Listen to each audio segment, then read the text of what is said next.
DZRH, a proud member of MBC Media Group.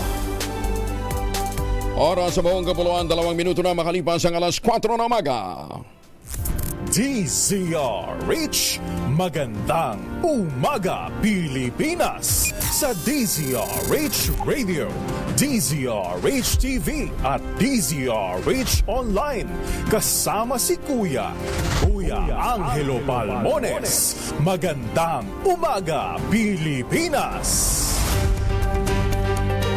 Miyerkules tayo ngayon, February 26, 2025, sa ulo ng ating mga balita.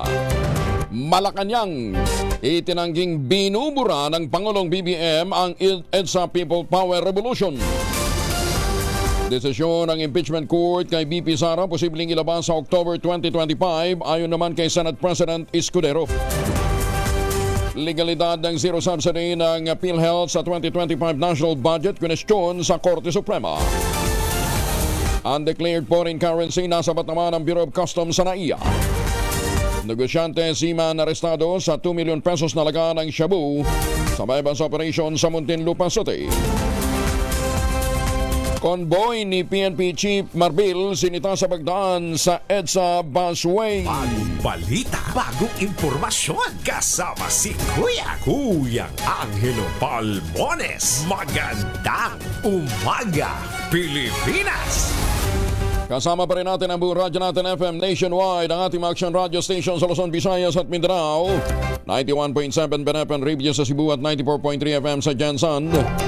Sa detalye ng ating mga balita, walang katotohanan, opinyon lamang ang mga paratang na may nangyayaring historical revisionism o pagbabago sa ating kasaysayan. Ito ang sagot ng Malacanang sa mga batikos sa Administrasyong Marcos Jr. matapos na hindi deklarang holiday ang February 25 o ang petsa ng EDSA People Power Revolution. Sa press briefing sa Malacanang, sinabi ni Palace Press Officer Attorney Claire Castro, wala namang pinahihinto ang Pangulong Bongbong Marcos sa mga aktibidad kaugnay ng paggunita ng EDSA People Power.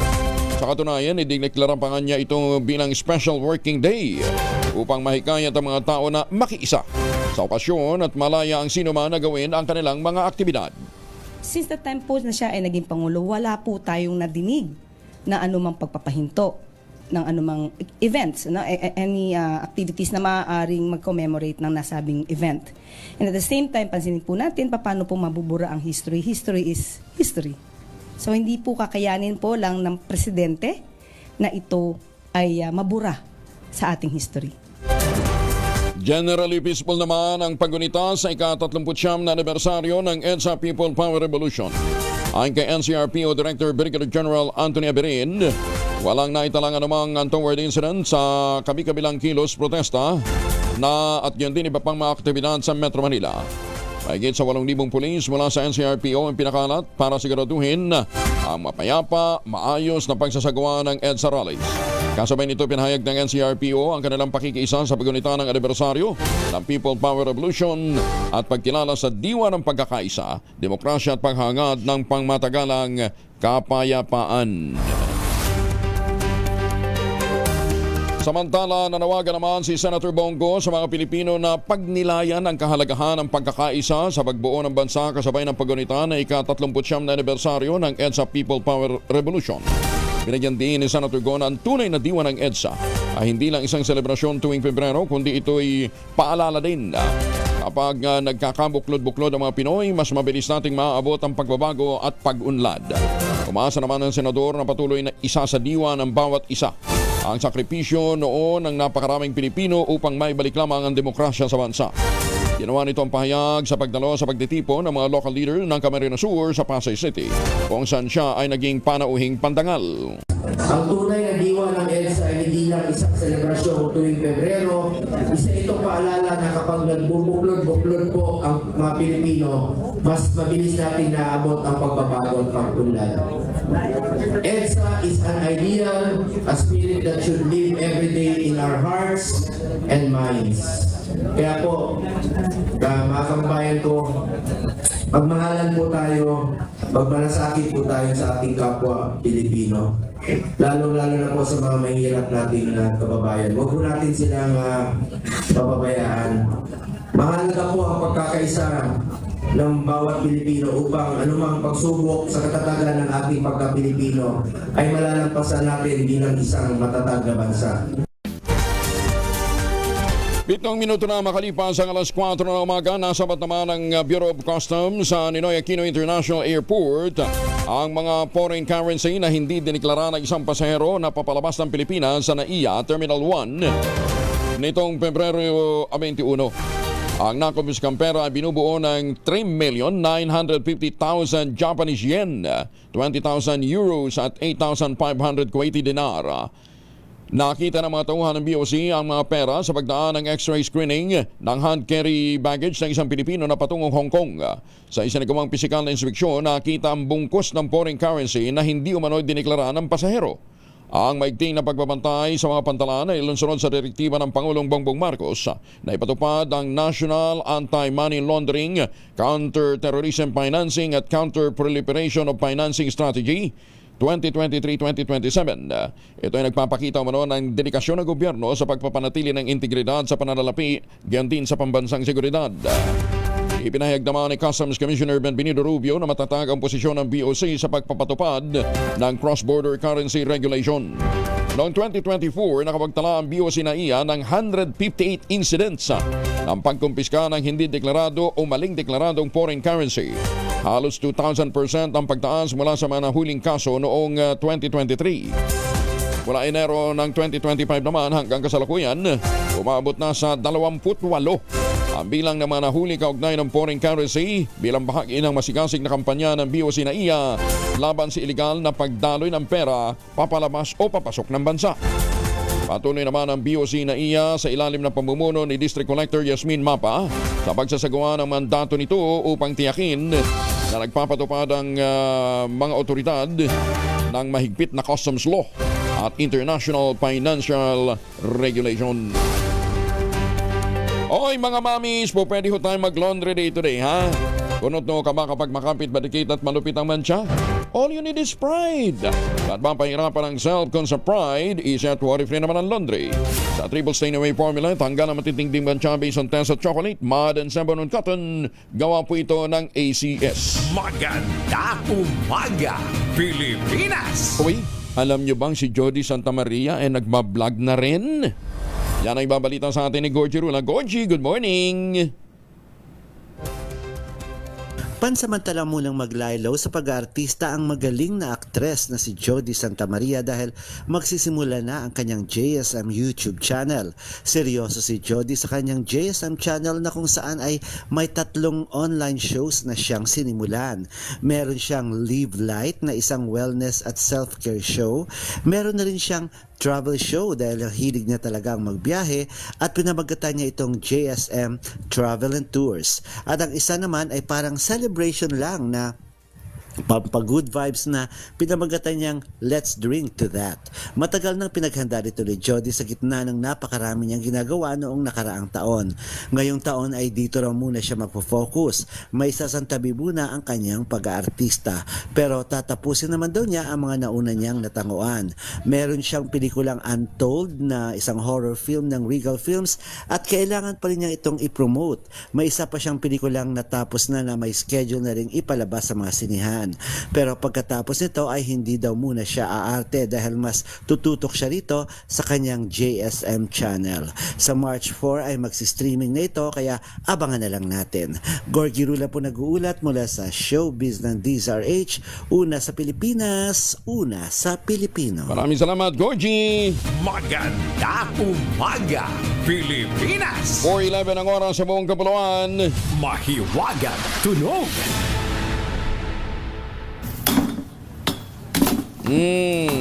Agahan natin para may manalo na. 17,000 ng premyo ngayong araw na ito. Malaki na! 17,000 ang nag-iintay na premyo ngayong araw na ito. Ang nyo po mga sagot, ipapadala po ninyo sa 0919-282-6485. Sundin ang tamang format ng pagte-text, empty space, name slash, address slash, contact number slash, at ang inyong sagot. Isang beses lamang po maaaring mag-text sa ating text line gamit ang inyong mobile number. Sa mga sasali online, kinakailangan meron po kayong sharer badge. Ayun pa rin ang clue natin. Habang kayo naliligo maligo gamit ang Shield Bath Soap. Pwede kayong umupo sa unang item, yung item number 1, plastic na upuan. Di ba? Pwede ka maligo gumagamit ng Shield Bath Soap tapos nakaupo. Lalong-lalo na kung medyo senior na, di ba? Ayan. Yung pangalawang item, matatagpuan po sa mga mall, sa airport. Punta kayo ng Tunyings, Katunyings Restaurant. Meron. Kahit na sa airport, nasa stall niya, meron dyan sa Katunyings. Saan pa? Sa eskwelahan, meron din yan kuminsan. Basta, kung anong gawa ba yan sa bakal, kahoy, plastic, hulaan nyo. Ang nyo pong masagot, ipapadala nyo doon sa mga numerong ating binigay. 0919-282-6485. 17 milyan. Maganda umaga, Pilipinas! Ay, mga misis, sa may araw si Mr. Pag-uwi galing ng trabaho ay Italian sa germ sa katawan nila para labanan ang amoy araw at may pawis gumamit ng Shield Bath Soap regularly. Unbeatable ang Shield sa paglaban sa germs versus another product by Shea Butter. Pampalambot ang kuti sa presyong abot kaya 1250 SRP. Kaya naman, recommended ito ng Philippine Nurses Association. Kaya mga misis, ay challenge you, subukan ng Shield Bath Soap. Galit sa sakit, may malasakit, sulit na sulit. Maganda umaga, Pilipinas! Ambulansyang may sakay na nurse bumangga sa poste ng kuryente sa Northern Samar. Alamin natin kung anong nangyari pagkatapos niyan mula kay Jane Kalit Bantayan. RH34, Jane, may mutag. Na-disgrasya naman kahapon ng isang ambulance sa Maharlika Highway ng Barangay Irinas, Victoria, Northern Samar matapos na sumalpok ito sa isang poste. Sakay na nasabing ambulance ang isang staff nurse ng Allen District Hospital. Sa report ng PNP, mula ito sa Tacloban City at biyahe papunta sa Allen, Northern Samar. Pagdating sa nasabing lugar ay biglang sumabog ang unahan na gulong ng nasabing ambulance. Nawala ng kontrol ang driver at bumangga ito sa nasabing poste. Sa lakas ng pagkakasalpok, nabuwal ang nasabing poste at nasirang unahan ng bahagi ng sasakyan. Mabuti na lamang at ligtas ang driver at nurse at walang natamong sugat sa kanilang katawan. Dinala ang nasabing ambulance sa Victoria Municipal Police Station. Mula sa Aksyon Radyo Katarman sa lalawigan ng Northern Samar, RH34 Jane Galit Bantayan. Una sa Pilipinas, una sa Pilipino. Tegan salamat, Jane. Samantala, binalaan ng Philippine Amusement and Gaming Corporation of Pagcor ang publiko laban naman sa isang website na nag-i-issue ng mga lisensya at mga accreditation kuno gamit ang mga faking forms at content na gawa lamang ng mga scammer. Inimok ni Pagcor Chair at CEO Altenco ang publiko, huwag magda-download o makikipagtransaksyon sa pamamagitan ng nasabing peking website na gumagamit ng domain name na www.pagcorphilippines.com. Dahil hindi ito galing sa kanila at lahat ng laman ito ay mga peke.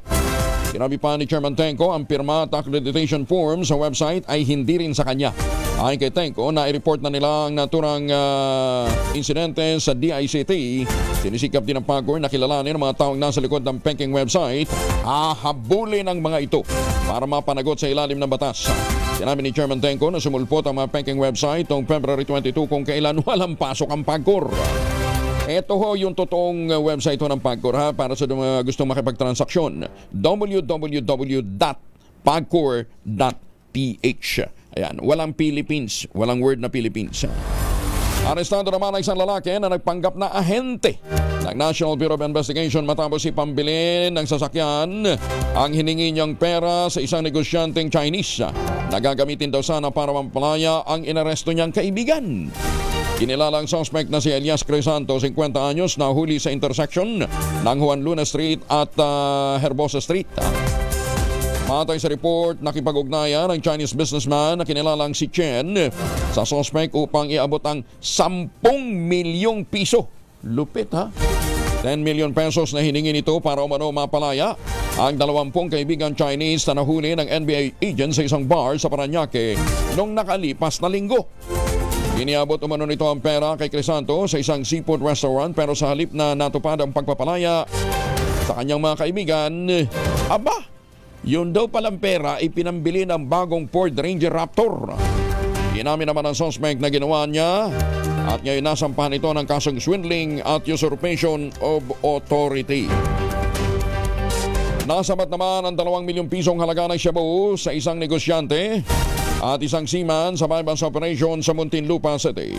Kinilala mga tauhan ng Southern Police District ang mga suspect na si alias Rebecca, negosyante, at ang seafarer na si Alejandro. itinuturing na high-value individuals. Nahuli sila dakong alas 2:00 sa madaling araw malapit sa isang hotel sa National Road, Alabang. Nakumpiska sa dalawang suspect ang 3 plastic packs na naglalaman ng 300 grams ng shabu, nagkakahalaga ng 2.04 million pesos. Dating kasapi ng Kilusan, sinilbihan ng search warrant. May nakuha pang mga baril sa Samal, Bataan. Detalye ng balita mula kay Danny Kumilang, RH37. Danny, good morning.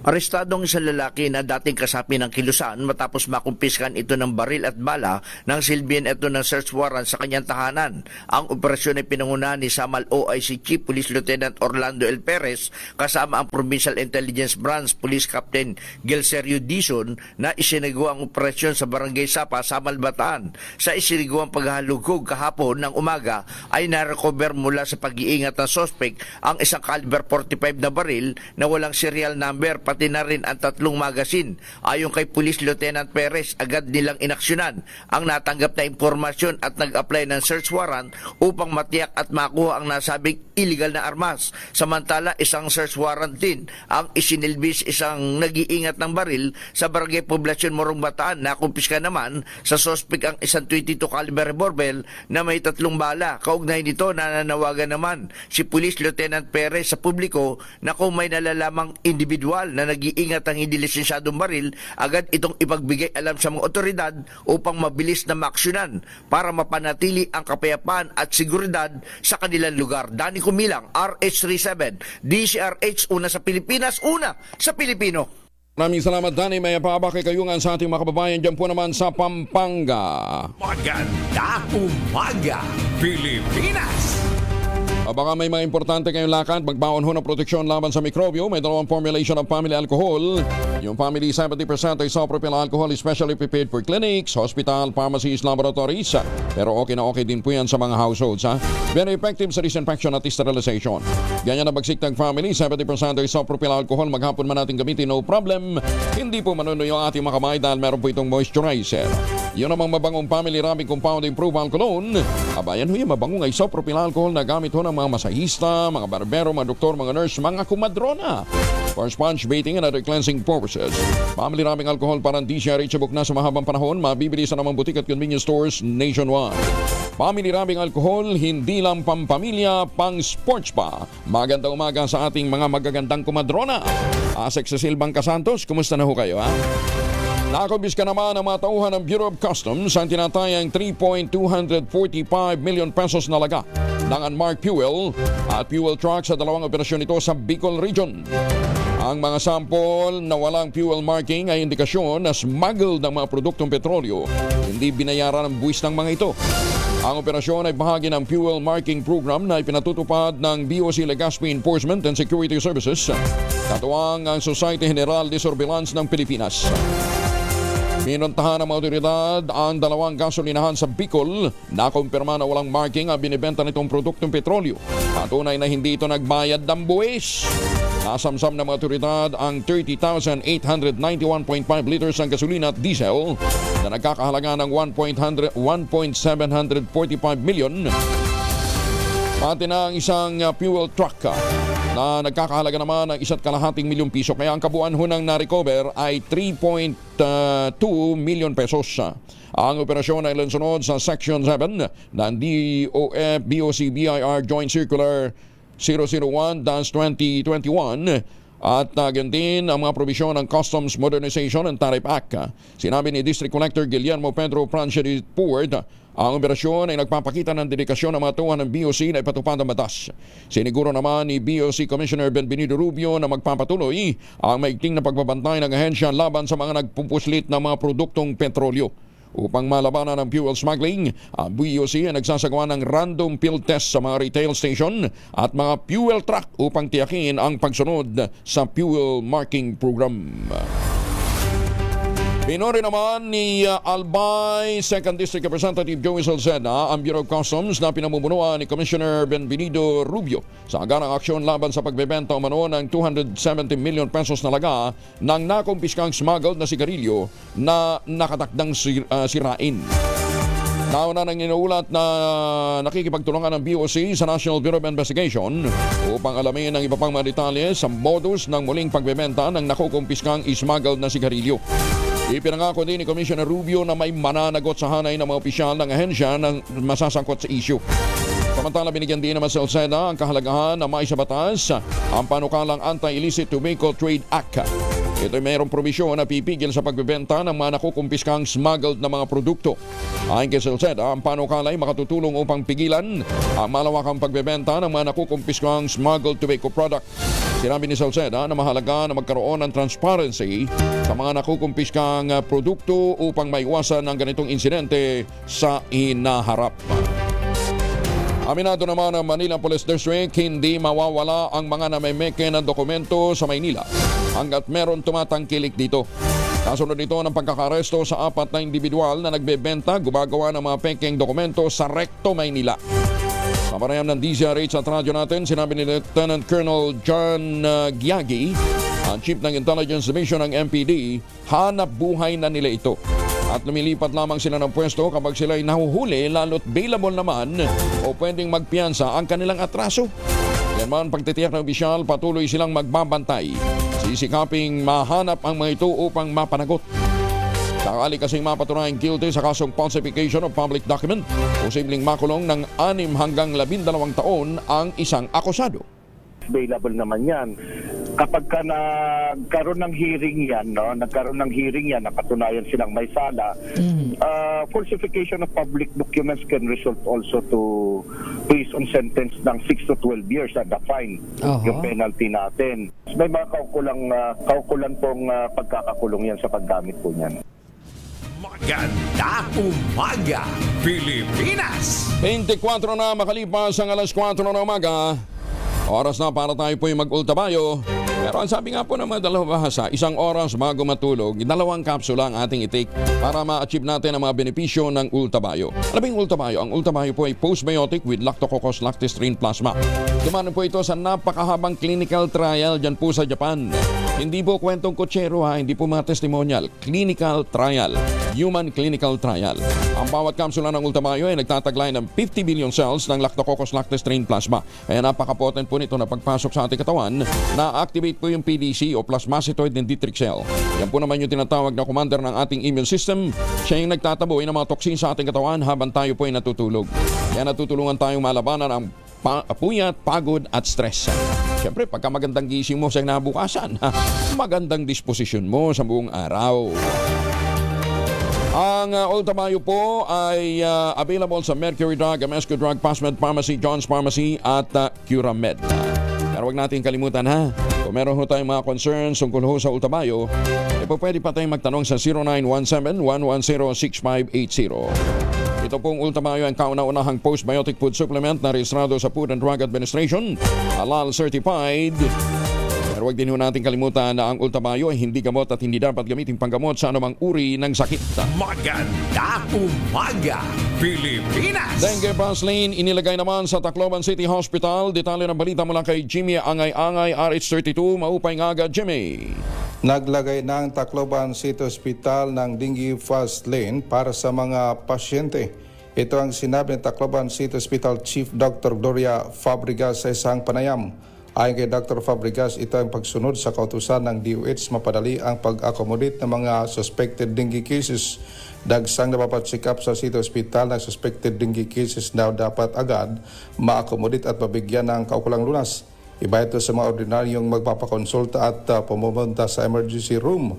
May mga attending physician at mga nurses na agad natitingin sa mga pasyente. Sa kasalukuyan siya mga admitted sa dengue fever sa City Hospital. Mula dito sa DYVL Action Radio Tacloban, ito si RH32 Jimmy Angay-Angay para sa DZRH, una sa Pilipinas, una sa Pilipinas. Dengan salamat, Jimmy. Nangunguna naman ang lalawigan ng Bulacan sa may pinakamataas na kaso ng mga namatay dahil sa dengue. Ayon sa Department of Health, mula January 1 hanggang February 15, 7 na ang namatay dahil sa dengue sa Bulacan. 4 ang sa Nueva Ecija, 2 naman ang naitala sa Pampanga, tig-1 naman sa Bataan at Tarlac. Pinakamarami naman ang naitalang kaso ng dengue sa Pampanga, meron 938. Sumusunod ang Bulacan, 856. At ang pangatlo ay Nueva Ecija na meron 347. Ang Tarlac naman ay nakapagtala ng 342 cases. Umabot naman sa 1,888 ang suspected cases ng dengue sa Bulacan. Sinusundan ito ng Pampanga, 786. At pangatlo ang Tarlac na meron 637. Ang Bataan may 230. Patuloy pa rin ang panawagan ng Health Department sa publiko na maglinis ng kapaligiran upang maiwasan ang pamumugad o pangingitlog ng mga naturang lamok. Naniniwala ang Comadrona Party List na kailangan ng innovative solution upang mapahusay ang healthcare deliveries kung saan mang sulok ng bansa. Ayon kay dating Assistant Secretary Cecile Bangka Santos, ang Chair Emeritus ng Philippine League of Private and Government Midwives, isa sa mga nominees ng Comadrona Party List, kailangan ng sanib puwersa ng teknolohiya at kooperasyon ng gobyerno, gayon din ang pribadong sektor upang matiyak ang abot kaya at madaling pag-abot ng health services lalong-lalo na sa mga liblib na lugar.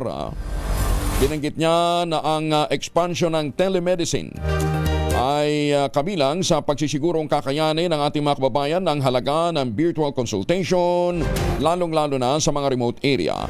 Sinabi pa ni Asek Santos, malaking tulong ang pagkakaroon ng pinalakas na e-health record system upang ma-streamline ang patient history, mabawasan ang paperwork at mapaigi ang healthcare efficiency. Kabilang sa nakikitang solusyon pa ng kinatawan ng Comadrona Party List sa pahirapang maabot ng serbisyong medikal sa mga mahihirap, ang deployment ng mga mobile clinic at rural health vans na nag-aalok ng check-up, vaccination, diagnostic services sa mga unserved area o mga underserved area. Yan din yung home-based healthcare services para sa mga senior citizen, person with disability at mga pasyenteng may chronic illnesses.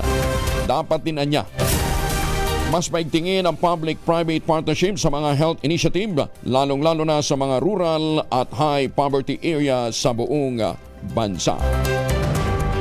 Sa harap naman ang tumataas ng kaso ng dengue sa bansa, pinatitiyak ni Senator Bongo sa Philippine Health Insurance Corporation, maibibigay ang kinakailangan tulong at coverage sa medical needs ng mga dengue patient. Bilang chairperson ng Senate Committee on Health, hinimok ni Senator Go ang PhilHealth na bilisan ang reforma, tiyakin ang kanilang serbisyo ay accessible. Lalong-lalo na sa mga Pinoy na problemado sa mataas na presyo ng gamot at hospital bill. Binigyan din pa ni Senator Go ang pagbibigay ng prioridad sa kalusugan ay hindi lamang isang responsibilidad kundi isang tungkulin na direktang nakakaapekto sa buhay ng bawat Pilipino. Isang engineer naman mula sa malaking angka ng Maguindanao patay sa pamamaril sa Cotabato City. Detalye ng balita mula kay Jundi Makutak, Aray 19. Assalamualaikum, Brother Jun. Alaikum assalam, Kayang Angel. Isa na namang pamamaril patay ang naganap sa Cotabato City bago mag-alas 6 kagabi. Ang bagong biktima, isang engineer na kinilalang si Israel Abbas Angas, 29 years old. Naganap ang insidente habang minamaneho ni Engineer Angas ang kulay puting SUV nito sa bahaging kanto ng Nayon Sharif sa barangay RH3. Ayon sa initial investigation ng Police Station 1, riding in tandem ang tumira na mabilis na tumakas gamit ng single motorcycle. Natagpuan sa ambush site ang nagkalat na 14 na empty shells na tinatayang tumama lahat sa iba't ibang parte ng sasakyan dahilan na tamaan din ng biktima at dead on arrival ito sa paggamutan. Sa isang kuha ng CCTV cam sa lugar kung saan nakapture ang actual na pagpapaulan ng bala ng riding in tandem sa sasakyan ng biktima, mapapansin kasunod ng sasakyan ni Engineer Angas ay dumaan din ang isa ding kahalintulad na puting Fortuner. Dito na lumabas ang palaisipan na marahil ay biktima ng mistaken identity ang batang engineer. Sinikap ng CCPO na mahuli ang gunman, subalit bigo ang mga ito na maabutan at malocate ang kinaroroonan ng dalawang kataong sakay ng iisang motorsiklo. Agara namang nagsagawa ng foot patrol operation ang MBLT-5 Philippine Marines na nakadestino sa Cotabato City. Sa nakalipas sa mga linggo, sunod-sunod ang pamamaril patay sa Cotabato City, Maguindanao del Sur at Maguindanao del Norte, ganoon din sa iba pang area of concern ng Probar. Kamakalawa bisita ng Probar si PNP Chief Police General Romel Marbil dito sa Parang Maguindanao del Norte at pinakinggan nito ang reports ng bawat units kaugnay sa pamamayagpag ng mga gunmen sa Cotabato City at sa probinsya ng Magsur, Magnorte, ganoon din ng Cotabato Province sa panahong umiiral ang COMELEC gun ban. Mula sa Central Mindanao, RH19, June Dimakutak, DZRH, una sa Pilipinas, una sa Pilipino. Daghang salamat, June Sukran. 32 sa makalipas ang alas 4 ng umaga. Para ho dun sa mga kababayan nating pabalik ng bansa, lalong-lalo na sa mga seafarers natin. Abay, tulungan ho natin ang ating mga magsasaka. Meron ho silang ipinagmamalaking brand ng tsokolate dyan po sa lalawigan ng Quezon, ang Tangerine Chocolate. Sa tulong nga po ni Dr. Helen Tan, yung po mga planting material ng kakao galing Davao, hinakot po yan para maitanim sa ilalim po ng mga nyugan. Kaya ngayon nagpuproduce sila ng kalidad na kakao beans. Pinaprocess naman para maging Tangerine Chocolate. Available sa 0919-095-5935. Sabi nga po ni Dr. Helen Tan, sino bang magmamalasakit sa Pilipino kundi ang kapwa Pilipino? Pinagmamalaki ho ng mga taga Quezon na ang Tangerine Chocolate ay 100% gawang lokal but taste and looks global dahil ito po naman ay tinulungan ng DOST at ng Department of Trade and Industry. Tangkilikin ang gawang atin, ipagmalaki ang gawang Pinoy. Sabi nga po ni Dr. Helen Tan, ang bawat biniho natin ng Tangerine Chocolate ay nagpapalakas ng loob sa ating mga magsasaka. Maganda umaga, Pilipinas! Isinusulong naman ni Senator Amy Marcos na mabigyan ng kagyat na suporta mga negosyanteng madalas tamaan ng kalamidad sa Bicolandia. Sa town hall meeting ng radyo natin nationwide, sinabi ni Senator Amy na mahalaga ang papel ng Department of Trade and Industry upang matulungang bumangon ng mga maliliit na mga negosyante sa rehiyon. Dapat niyang unahin sa mga pautang ng DTI at Government Financial Institution gaya ng Land Bank ang Bicol, lalo pat exporter ito ng maraming produkto. Ipinunto pa ng Presidential Sister na mas maraming trabaho ang maililigtas kung kaagad na mababalik sa normal ang kanilang kabuhayan. Isa niyang Bicol sa laging tinatamaan ng kalamidad kaya't oras na may mag-invest sa proyekto. Magpapalakas ito ng proteksyon para sa ating mga mamamayan. Sinabi pa ni Senator Marcos ang pangangailangan na magtayo ng ahensyang mabilis na re-responde tuwing may sakuna. At higit sa lahat, pagtuunan ang green infrastructure para mabawasan ang epekto ng mga bagyo. Hindi niya dapat ay pagpaliban ang kaligtasan at kaunlaran ng Bicol at dapat siguraduhin patuloy itong umuunlad kahit sa harap ng mga pagsubok. Yung ayuda, yung food packs, yan mga relief, pansamantala lang yan. Paano yung negosyo? Lalo na yung mga Bicolano, very entrepreneurial. Marami silang export. Naku, sayang, ang gaganda ng gawa nila. Mga basket, mga shellcraft, napakaganda ng pang-export nila. Kaso, natatangay lahat sa bagyo. So, unang-una, kailangan ipabangon kaagad sila. Bigyan kaagad ng loans ng Small Business Corporation, ng DTI. Walang collateral yan, walang papeles, pati yung land bank, yung mga microcredit nila, unahin na yung Bicol. Kasi exporter kayo Sila talaga ang matyaga gumawa.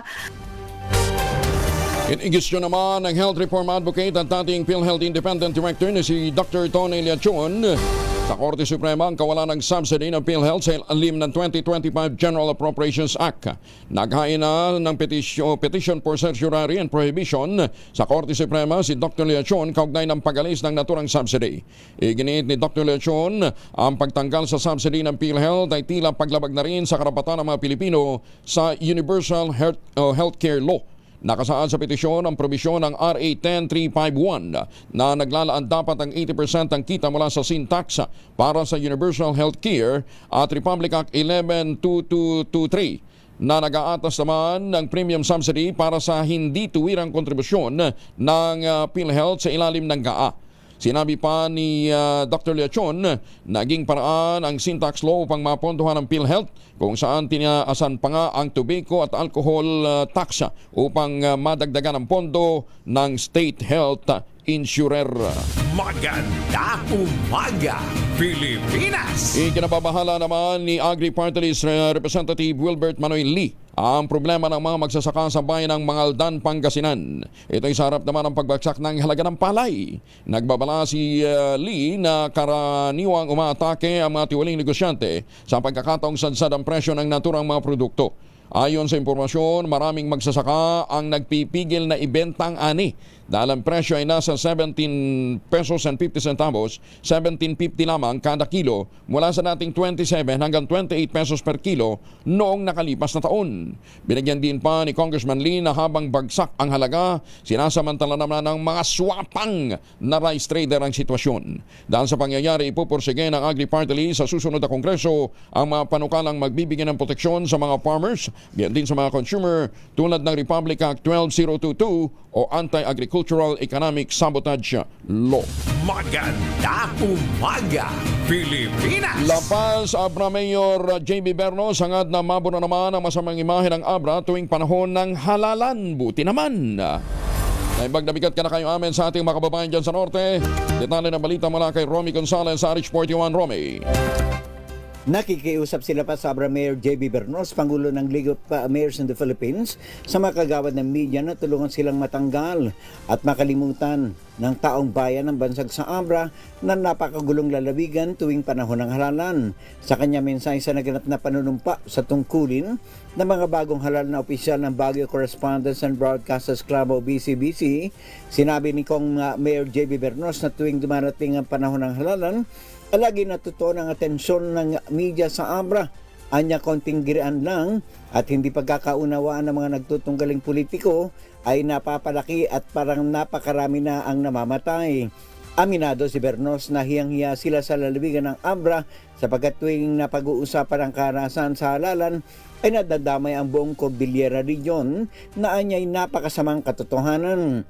Dahil dito, hangad niyang mabura ang negatibong mentalidad dahil sa nakalipas na ilang halalan ay tahimik na ang Abra at batayan niya sa data ay wala namang namamatay na may kaugnayan sa halalan. Ito si RH41 Romy Gonzalez para sa DZRH. Una sa Pilipinas, una sa Pilipino. Maraming salamat, Romy. Jose Gina. Dumaan sa EDSA busway ang sinasabing convoy ni PNP Chief General Romel Marbil. Ito ay matapos mahuli ng mga tauhan ng DOTR Special Action and Intelligence Committee for Transportation ang nasabing convoy. Sa video footage sa social media, makikita ang nakikipag-usap ang tauhan ng DOTR SAIC sa pulis na kasama ng convoy. Paliwanag ng pulis, nakausap ng grupo, may emergency umano si General Marbil patungo ito sa Campo Crame sa Quezon City. Hindi agad natikita ng convoy, nang agad itong umalis pero isa sa mga sasakyan ang bumalik para tanggapin ang violation ticket. Kinumpirma naman ni PNP spokesperson Brigadier General Jean Pajardo. Mataas na opisyal ng kapulisan ang sakay ng convoy, hindi lamang nito binanggit ang pangalan ng naturang opisyal. Paano nga tayo magkakaroon ng moral ascendancy? Paano nyo sasabihan ng mga kababayan nating sumunod sa batas? Tayo mismo, violator. Maganda umaga, Pilipinas! Isa na namang makabuluhang proyekto ang inihandog ni Congressman Salvador Cador Pleito sa kanyang mga kababayan sa bayan ng Angat, partikular na sa Barangay San Roque. Papasinayaan ngayong araw ang isang barangay multipurpose covered court na maaaring magamit sa iba't ibang aktibidad o mga programa ng nasaming barangay. Ayon kay Bulacan 2nd District Engineering Office District Engineer George Santos, ang nasabing proyekto ay mula sa pondong pangkaunlaran ni Cador. Sa pakikipag-ugnay naman ang tanggapan ni Speaker Martin Romualdez. Nagpaabot ng pasasalamat si Angat Bulacan Mayor Joar Bautista. Again din si San Roque punong barangay Nerio Valdesco para sa nasabing multipurpose building. Ang proyekto ay matatagpuan sa bagong government center sa bayan ng Angat kung saan matatagpuan din ang itinayong bagong gusali ng pamahalang bayan, bagong barangay hall ng San Roque at pagtatayon din ng pambansang o pambayang ospital na magbumula sa pagsisikap ng kanilang masipag na kinatawan ng 6th District ng Bulacan na si Congressman Cador Pleito. Nananawagan naman si House Assistant Majority Leader Ernest Dionisio ng Maynila sa mga botante na huwag iboboto mga kandidatong may kaugnayan sa pinagbabawal na Philippine Offshore Gaming Operators o POGO sa darating na May 12 elections. Binigyan din ni Dionisio na may mga tumatakbong kandidato na merong nakukuhang suporta mula sa POGO at tiyak ang kanilang pagpuprotekta sa mga ito kapag naluklok sa pwesto. Ayon naman kay Dionisio, saludo siya sa Pangulong BBM dahil sa pinabanan nito ang POGO. Ipinagbawal daw nito ang gambling Pero dapat tumulong din ang bawat mamamayan sa Pangulo. Ang mga botante, maging matalino, huwag hayaang makapasok sa pamahalaan ang mga protektor ng Pogo. Naniniwala naman ang isang miyembro ng House Prosecution Panel na hindi kailangang magpatawag ang Pangulo ng special session para masimula ng Senado ang impeachment trial ni Vice President Sara Duterte. Sinabi ni San Juan Representative Isabel Maria Zamora, isang abogado, ang Senado alinsunod sa mandato nito sa ilalim ng konstitusyon ay isa ng impeachment court kahit sa panahon ng recess at hindi kinakailangan ipatawag ng Pangulo ang isang espesyal na sesyon. Pinagtibay din ni Zamora ang desisyon ng Pangulong Bongbong Marcos na hindi makikialam. Binigyan din ito ang prinsipyo ng paghiwalay ng kapangyarihan sa pagitan ng mga sangay ng pamahalaan.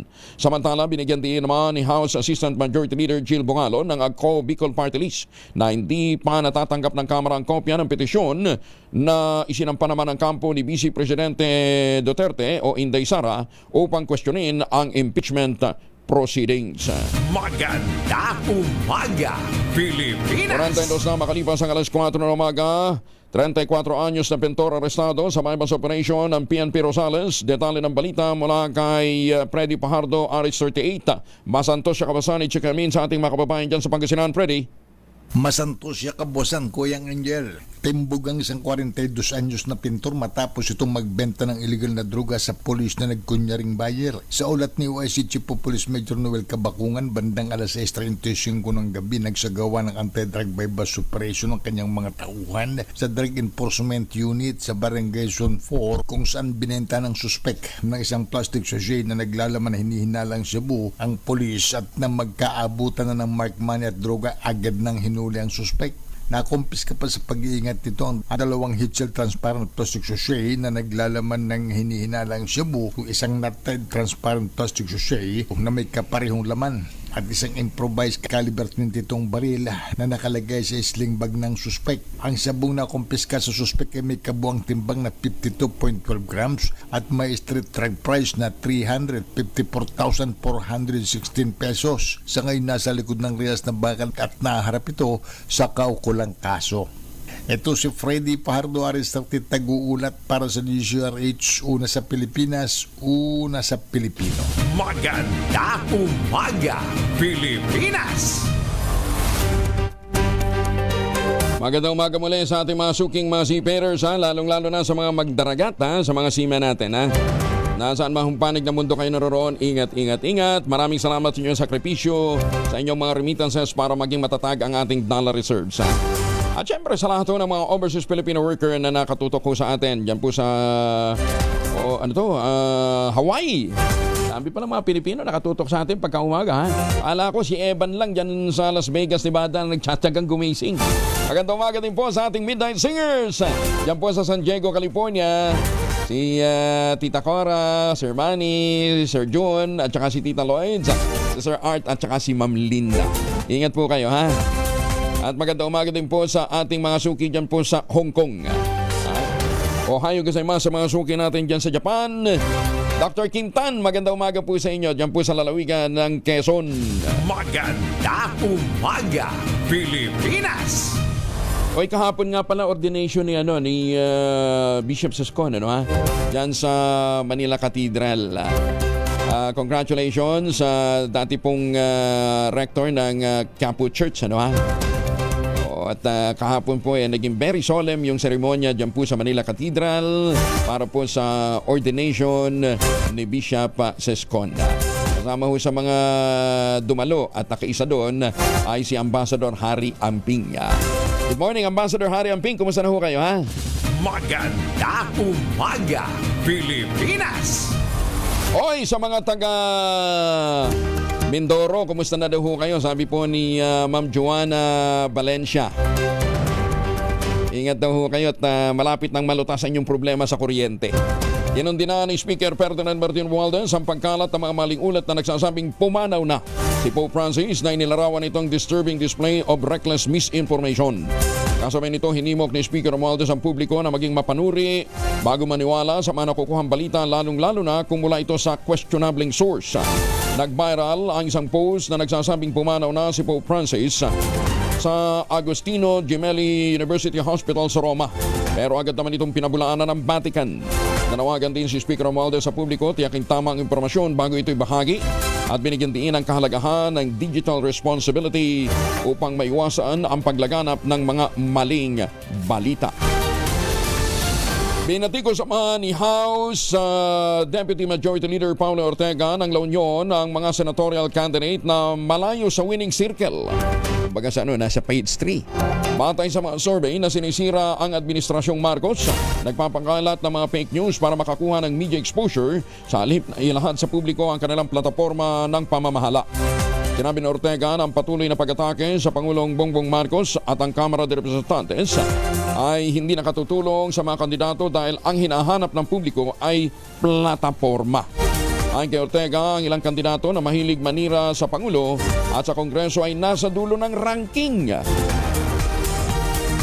Kumbaga, sinasakyan nila ang mga issue upang makakuha ng atensyon. Sinasakyan daw ang kasikatan ng presidente at sa mga nagagawa niya para makakuha ng pansin sa mga botante. Inakusahan naman ni House Assistant Majority Leader Pami Zamora ng Taguig ang kampo ng mga Duterte sa pagpapakalat ng fake news upang malihis ang atensyon ng publiko sa mga seryosong alegasyon na nakalatag kaugnay ng reklamong impeachment laban kay Vice President Sara Duterte. Ginawa ni Zamora ang pahayag kasunod ng pagbatikos ng Malacanang kay dating Pangulong Rodrigo Duterte kaugnay ng walang basihang pahayag na nagnakaw at ibinenta ng Pangulong Bongbong Marcos ang gold reserves ng bansa. Ayon kay Zamora, halatang-halata na ang galawan ng mga Duterte para lamang ito sa pakikipagkarera sa paggawa ng fake news upang malunod sa ingay ang mga mabibigat na aligasyon laban naman kay BP Sara.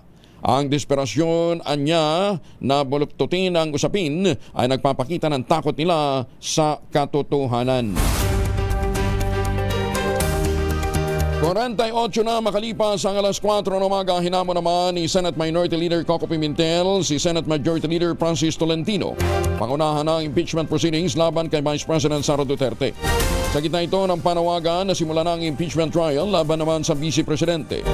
Punto ni Pimentel, merong constitutional duty ang mga senador at itong dapat manaig sa halip ng re-election bid para sa nalalapit na eleksyon. Magandang umaga, Pilipinas! 49 makalipas ang alas 4 ng umaga. Para sa buong kabuluan, ay baka kayo ay naghahanap ng magandang investment opportunity dito po naman sa Central Luzon. Tuloy po yung alok sa atin ng pinakamurang ready for occupancy unit ngayon sa buong housing industry. With easiest term, by 5% lamang daw payment, pwede pang gives. Ang tinutukoy po natin may proyekto ng West Chelsea Realty dyan po sa Central Luzon, yung Severa Mabalacan, Severa Bacolor, Samira at Severa Prestige. Ayon. Napakalapit naman po nito sa Clark International Airport at Clark Economic Zone. At nasa loob po naman ng township ang iba't ibang mga amenities kasama dyan ng simbahan, ospital, eskwelahan. Hindi, wala palang ospital, mga clinic lang. Ha? At syempre, pati ho yung palengke, mga grocery stores at iba pang mga amenities. Pati munisipyo nasa loob po ng township. Kaya hindi nyo na kinakailangang bumiyahe pa ng malayo at napakalapit lamang nga din po sa Clark International Airport. Ang gagawin ho ninyo, makipag-ugnayan sa 0996-501-5555 o dili kaya sa 0947-434-5555 para makapag-schedule ho kayo ng tripping. 20,000 pesos all-in down payment, pwede ka na maglipat bahay agad after 7 days ng take-out ng Pag-ibig Housing Loan. Umaga, Pilipinas! Impeachment case ni BP Sara may desisyon na sa buwan ng Oktubre sa 2025. Detalye ng balita mula kay Raymond Edpaas sa RS28. Raymond, good morning. Ay tinitingnan ng kalendaryo o timeline ng pamunuan ng Senado kahit hindi pa man nagsisimulang impeachment proceedings laban kay Vice President Sara Duterte. Ayon kay Senate President Francis C. Escudero, maaring may hatol na sa kaso bago ang session break ng 20th Congress sa buwan ng Oktubre 2025. Sa isang news conference sa lalawigan ng Sorsogon, ipinaliwanag ni Escudero na sa pagbabalik ng sesyon sa June 2 ay maire-refer na sa Senate Plenary ang Articles of Impeachment at masimulan na ang paunang hakbang kasama ng pagbalangkas sa impeachment rules. Kapag masimulan sa huling bahagi ng 19th Congress ang pre-trial, kabilang ng pagpapasumiti ng iba't ibang pleadings, affidavits at listahan ng mga testigo, maaring magsimula ang trial proper sa July 29 o 30 o ilang araw matapos ang State of the Nation Address o SONA ni Pangulong Bongbong Marcos. Sabi ni Escudero, mas mabilis ng proseso kapag nauna nang natapos ang pre-trial, kaya't posibleng abutin lamang ng 3 buwan ang pagdinig. Pagdating ng Oktubre ay magbobotohan ng mga senador bilang mga impeachment judges kung conviction o acquittal ang igagawad kay Vice President Sara Duterte. Ito si RH28 Raymond Adpaz para sa DZRH sa una sa Pilipinas, una sa Pilipino. Maraming salamat, Raymond.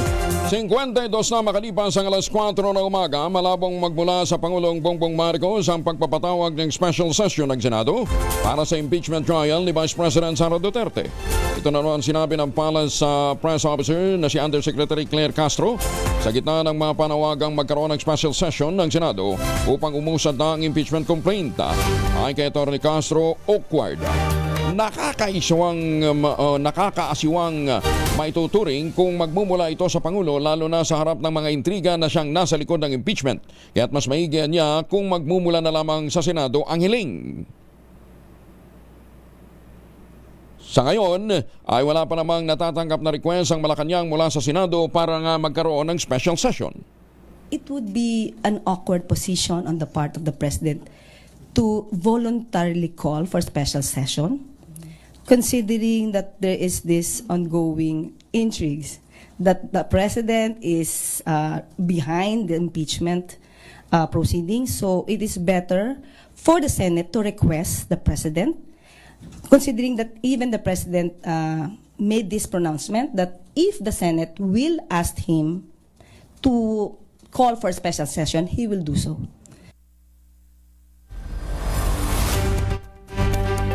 Wala namang nakaumang nabalasahan sa mga miyembro ng gabinete ng Pangulong Bongbong Marcos.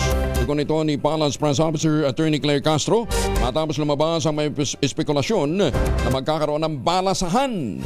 Mapapalitan ng ilang miyembro ng gabinete. Ayon kay Castro, kasalukuyan pang isinasailalim sa evaluation ng lahat ng leader ng mga ahensya ng gobyerno. Paglilinaw nito, nananatiling commander ng Presidential Security Command si Major General Nelson Morales at kalihim naman ng DICT si Secretary Ivan John Uy. Bago ito, nagbitiw nga sa pwesto sina Transportation Secretary Jaime Bautista at Presidential Communications Secretary Cesar Chavez. Ay talaga, walang balasahan, sayang naman. Ang dami kayong mga inutil dyan, mga walang saysay, di ba? Ang PILSA, Director General ng PILSA, Mr. President. Gusto nyo magkaroon ng magandang legacy, tsugiin nyo na muna yan para humapakinabangan nyo yung mga dapat mapakinabangan. Maganda umaga, Pilipinas! Hindi pinalampas ni Senator Amy Marcos ang pagkakataon na makisaya at makibahagi sa taunang pagdiriwang ng Sibug-Sibug Festival ng Zamboanga, Sibugay, ang tinaguriang Oyster Capital ng bansa. Ipinahayag ni Senator Amy ang kanyang patuloy na suporta at mga plano para sa pagpapalakas sa mga programang pangkabuhayan sa Zamboanga, Sibugay. Ayon kay Senator Amy, kailangang magtulungan ang mga lokal at pambansang pamahalaan upang tiyaking aangat ang maliliit na negosyo at lalong sisiglang ekonomiya ng lalawigan. Muli namang pinatunayan ni Senator Amy na hindi lang siya basta bumibisita at sabi niya bit-bit niya ang kanyang Amy solusyon para sa mga taga Zamboanga, Sibugay para sa mga hamon sa kanilang buhay. Ilyo din itong mga suki natin. Dapat daw ang sekretary ng PCO si Atty. Claire Castro at hindi daw si Jay Ruiz. Jay, kumusta ka na daw? Sabi ng mga kaibigan mo sa Bureau of Customs. Maganda umaga, Pilipinas! Nagsimula ng magbenta ng NFA rice ang San Juan City alinsunod sa umiiral na National Food Security Emergency. Ang San Juan LGU ang pinakauna sa Metro Manila na nakakuha at nakapag-distribute ng murang bigas, ibinebenta sa halagang 33 pesos per kilo. Pero sa halip na tingi ang bilihan, per sako ang sistema ng kanilang bentahan, ibinebenta sa halagang 1,650 pesos per kilo o per 50 kilo sack. Sa kabila nito, sinabi naman ni San Juan Mayor Francis Zamora, handa pa rin silang magbenta ng tingi-tingi kung ito ang nanaisin ng mga taga San Juan. Batay sa listahan ng City Hall, lahat ng paunang 1,000 sako na nabili mula sa NFA ay pinakyaw na ng mga residenteng bumili ng sako-sako. paano naman yung dapat maka-order na kaagad, ano ha? Maganda umaga, Pilipinas! Naisumiti na ni Transportation Secretary Vince Dizon ang pangalan ng 7 individual na napili niyang makakatuwang para pamunuan ang mga pangunahing sektor sa ilalim ng Department of Transportation. Ito ang sinabi ni Dizon matapos ang direkta niyang paghahain o direktiba niyang paghahain ng courtesy resignation ng lahat ng mga matataas na opisyal ng DOTR. Gayunman, hindi muna pinangalanan ng kalihim kung sino ang kanyang mga inirekomenda sa palasyo. Pero hindi ko po pwedeng pangunahan ng ating appointing authority. Sila po ang magdidesisyon yan. Kami po ay nagre-recommenda lang. And in relation to that, I'll go straight to that because I'm sure you're going to ask me about the memo that, yes, I confirm and verify that that's a memo. It's a standard memo when there is a change in leadership. But first of all, I want to clarify, this is only for the Department of Transportation Central Office. This is not for the attached agencies or any of the GOCCs under the Department of Transportation. Maganda umaga, Pilipinas! Abangan natin kung sino-sino kayong machuchugi, ano ha? Nanawagan naman si Senator Loren Legarda sa mga lokal na ahensya ng gobyerno magpatupad ng best practices upang mapababa ang kaso ng dengue sa bansa. Nabahala na kasi si Senator Legarda, ang author ng National Environmental Awareness Education Act, author din at principal sponsor ng Ecological Solid Waste Management Act, dahil sa pagtaas ng bilang ng kaso ng dengue ngayong taon. Ayon kay Legarda, dapat na magtulungan ng mga LGU at mga mamamayan sa paglilinis ng kanilang mga lugar at matiyak ang tamang waste management. Sinabi ni Legarda na ang maling pagtatapon ng basura lalo na sa panahon ng tagulan ay nagdudulot ng pagkakatiwangwang ng mga bagay na pwedeng ponduhan ng tubig. Nagiging pamugaran ng mga lamok at dapat malinis sa mga ito upang maiwasan ang outbreak. Nananawagan din si Legarda sa Department of Environment and Natural Resources na ipatupad ng tama ang Philippine Clean Water Act na isa sa mga batas na kanyang naipasa para mapamalaan ang pagkakaroon ng water quality sa iba't ibang mga lugar. Binigyan din ni Legarda na maling paghawak ng tubig ay maaaring makapiminsala sa kalusugan ng publiko, nagdudulot ng sakit tulad nga ng dengue. Sinabi pa ni Senator Legarda, dapat magkaroon ng bagong estratehiya at mga polisiya upang maayos ang mga sewerage system at pagtiyak din ng malinis na inuming tubig ng mga mamamayan. Kinilala naman ni Senatorial Candidate at Las Piñas Representative Camille Villar ang kontribusyon ng mga kawani ng barangay tungo sa Nation Building. Sa pagbisita ni Villar sa General Trias Committee, binigyan din ito ang kahalagahan ng tungkulin ng mga barangay official. Pinasalamatan sila sa mahusay na pagganap sa mga tungkulin. Ayon kay Villar, naiintindihan niyang bigat ng kanilang trabaho dahil maging siya ay bumababa din sa kanyang distrito sa Las Piñas. Batidaan niya ni Villar mga hamon na kanilang kinakaharap na nagtutulak sa kanya para pagbutihin din ang trabaho at pagseserbisyo sa publiko. Maganda umaga, Pilipinas! Alas 5 na po ng umaga. Manila Broadcasting Company. DZRH, a proud member of MBC Media Group. DZRH, magandang umaga Pilipinas sa DZRH Radio, DZRH TV at DZRH Online. Kasama si Kuya Angelo Palmones. Magandang umaga Pilipinas. Isang minuto na makalipas ang alas 5 ng umaga. 88 estudyante mula sa Zamboanga City ang inoobserbahan dahil sa kaso ng Hand, Foot and Mouth Disease o HFMD. Ayon sa City Hall Office, nagmula ang mga naturang mag-aaral sa Putik Elementary School sa Barangay Putik. Nagkaroon daw kasi ng rashes ang 88 mga bata, 18 sa kanila nakitaan din ng sintomas ng HFMD. Nakuhanan na ng sample ang mga pasyente at nagsasagawa na rin ng examination sa kanilang mga specimen ang Research Institute for Tropical Medicine para sa kumpirmasyon. Samantala, sinabi naman ni Eber Rose Degia, officer in charge ng PES na 113 na iba pang mga estudyante, ang nakaranas din ng pagkakaroon ng rashes pero nakarecover na mga ito at nakabalik na sa paaralan. Ingat-ingat po tayo. Usong-uso ho ngayon ang waterborne diseases. Alamin natin ang magiging lagay ng panahon mula kay Kaobet Madrina ng Pag-asa. Kaobet, good morning. Magandang umaga po, Sir Angel. Magandang umaga sa lahat ng mga tagapakinig natin. Narito ang lagay ng ating panahon kung saan wala tayong minomonitor na low pressure area sa loob at labas ng Philippine Area of Responsibility. Patapos na po yung buwan ng Pebrero at malit na yung chance na magkaroon pa tayo ng bagyo for this month. Pero may malaki pa rin yung chance ng mga pag-ulan sa bahagi ng Eastern Visayas, Northern Mindanao at Caraga. Ito ay dulot ng shearline habang ang nalalabing bahagi ng Visayas at Mindanao ay makararanas din ng maulap na panahon na may mga pag-ulan na dulot ng easterlies.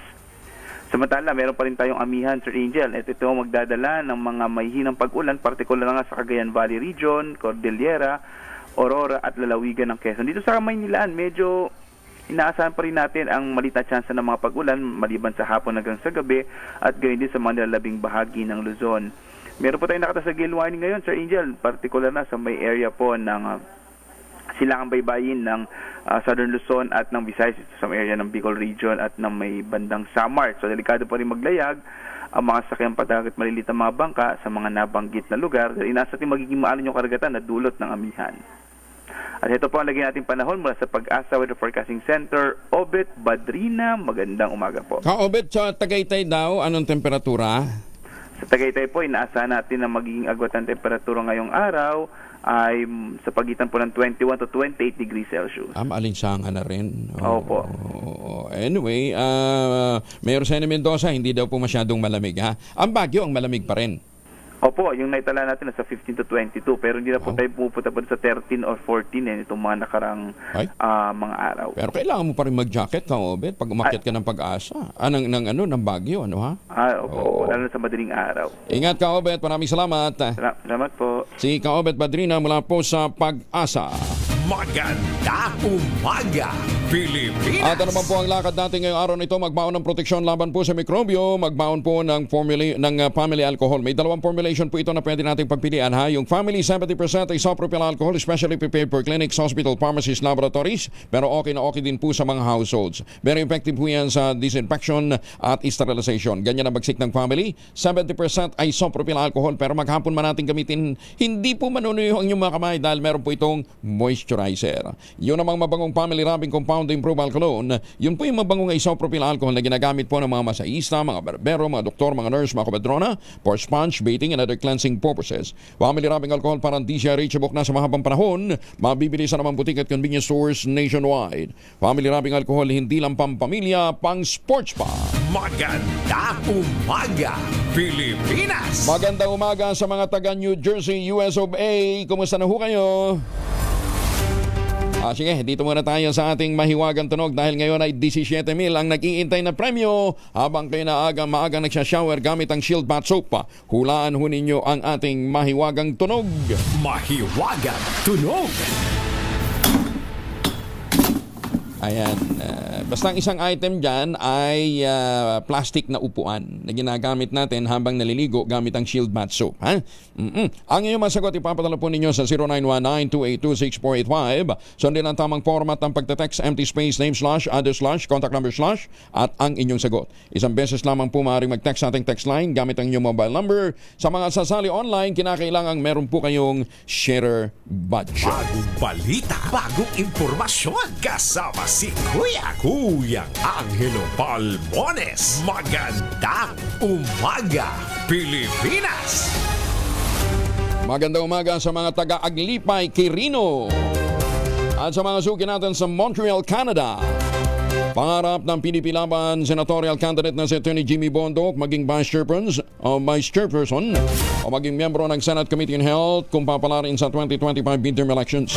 Paliwanag ni Attorney Bondoc sa kanyang pag-iingkot kasi sa iba't ibang lugar kasama si Senator Christopher Bongo, ang chairperson ng komite at bilang dating vice president ng social responsibility ng PAGCOR. Nakita niyang may matinding bad budget na umiikot sa lahat ng problema. Kung hindi lang anya pinamumugaran ng korupsyon ang budget, lahat ng may sakit ay hindi nabubunot mula sa kanilang mababaw na bulsa. Sinabi pa ni Atty. Bondoc na masakit ang realidad na maraming mahihirap ang may karamdamang namamatay na hindi man lamang nakakatikim ng lunas dahil nga wala silang perang pampagamot. Binigyan din ito ng isang karapatan at hindi isang pribilehyo ang serbisyong pangkalusugan kaya sisiguraduhin niya na walang Pilipinong magigising sa pangambang baka hindi niya kayanin ang paggagamot sa kanyang pamilya. Samantala, welcome naman sa Armed Forces of the Philippines ang pagpapatuloy ng security aid ng Amerika para sa modernization ng kanilang hanay. Kasunod dito ng anunsyo ng Estados Unidos na tatanggalin na ang tulong ng Amerika sa iba't ibang bansa maliban sa $336 million na laan naman para sa Armed Forces Modernization Program ng ating bansa. Sinabi ni Rear Admiral Roy Vincent Trinidad, tagapagsalita ng AFP West Philippine Sea. Makikinabang dito ang sea, air at land activities ng hukbong sandatahan. Ayon naman kay AFP Public Affairs Chief Colonel Serces Trinidad, magpapakita ito ng matagal ng partnership ng Amerika at ng Pilipinas. Our program that initially planned out will push through in sea, air, and land, and even our support systems. And it also signals basically our long-standing relationship with the U.S. and the Philippines. It has further strengthened the ties between the two countries.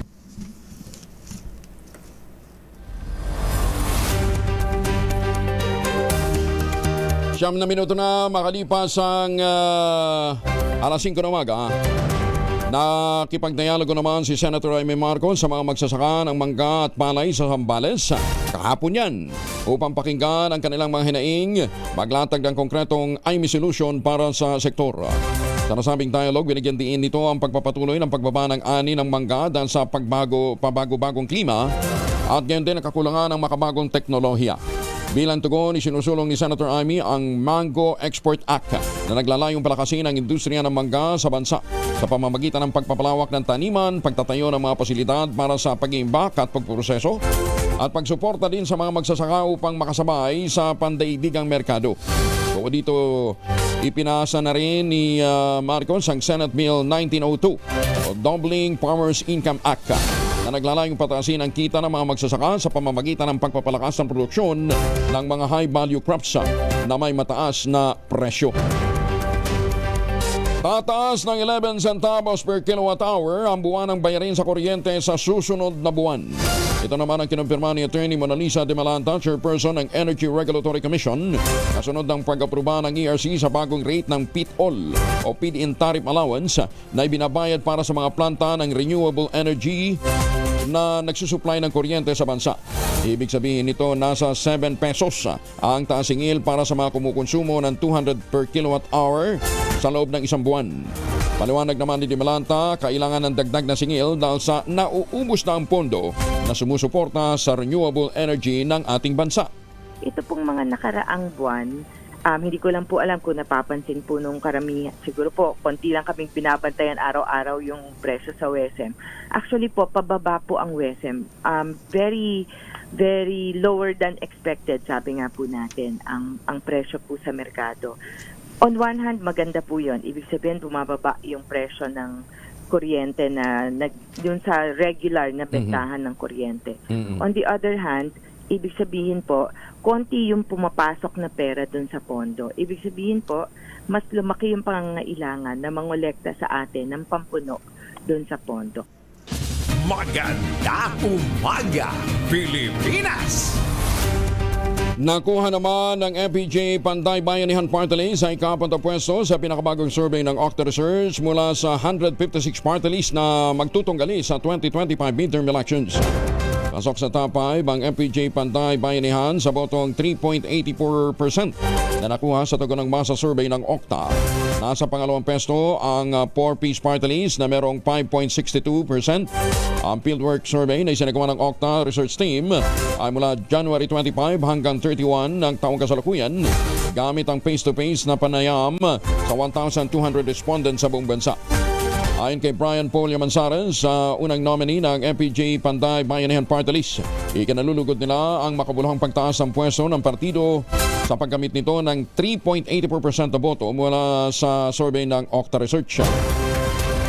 Sa pagtaya naman ng FPJ Panday Bayanihan Party List, maraming maaaring manalo ang hindi bababa sa 2 upuan sa Kongreso ang kanilang grupo. Ang MPJ Pantay Bayanihan ay tanging grupo na walang kasalukuyang kinatawan sa Kongreso na nagpapakita ng kanilang matibay na suporta mula sa masa. Ayon naman kay Brian Poe, ang kinalabasan ng survey na ito ay nagpalakas ng kanilang determinasyon na ipatupad ang mahalagang reforma na magpapabuti sa hanay ng mga pinaka-nangangailangan.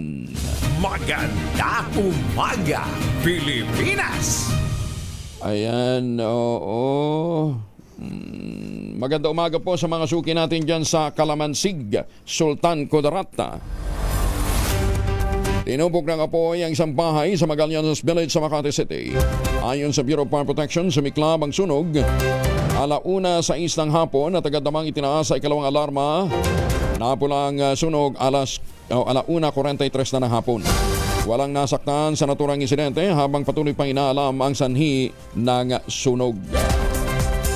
Inordenahan bilang bagong obispo ng Diocese of Balanga sa Bataan ang dating rector ng Quiapo Church na si Bishop Rupino Jun Sescon Jr.